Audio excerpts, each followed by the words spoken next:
晴晴，你係咪出水痘啊？唔係。你出嗰啲叫咩痘啊？嗰啲就係出水仙豆。咩叫水仙豆啊？嗰啲咧係水豆會變水仙豆。水痘會變水仙豆㗎？係耶。哦，大家聽到啦。嗯。晴晴話水痘咧係會變水仙豆嘅。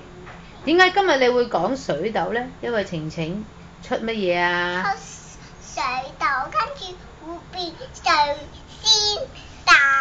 出水痘，我哋有啲咩要注意㗎？係因為咧，我哋咧啲水痘咧就會變水仙豆。我哋可唔可以用隻手去掂啲水痘㗎？唔可以㗎啦，就係啦。係啊。係。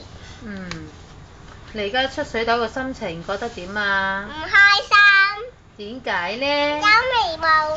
因為我冇得出街玩。哦，仲有呢？冇得去公園玩。有冇得返學啊？冇。哦，咁啊，咁我哋可以乖唔乖啊？同邊個人祈禱呢？可以幫我哋醫返好我哋啊？醫生。同邊個祈禱喎？醫生祈禱啊！我哋求邊個可以幫我哋啊？晴。醫生。醫生，除咗醫生呢？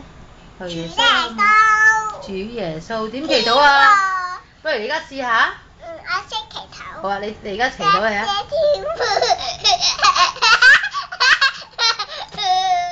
祈禱之後。你都未祈，多謝天父未講完。多謝天父，賜俾你，我今日生水仙豆。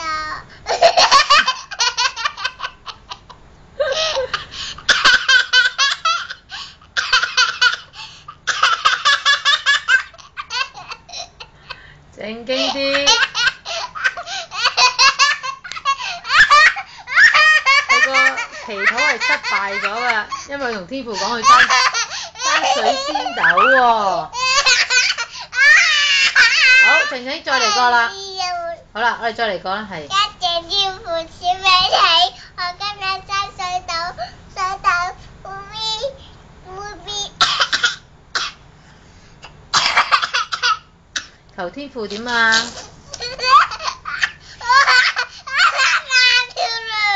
求天父點樣啊？天父，今日生水豆，水豆會變水仙豆，求主耶穌醫翻好我，奉主耶穌名阿門。係啊，好耶！好啦，同基基拜拜啦。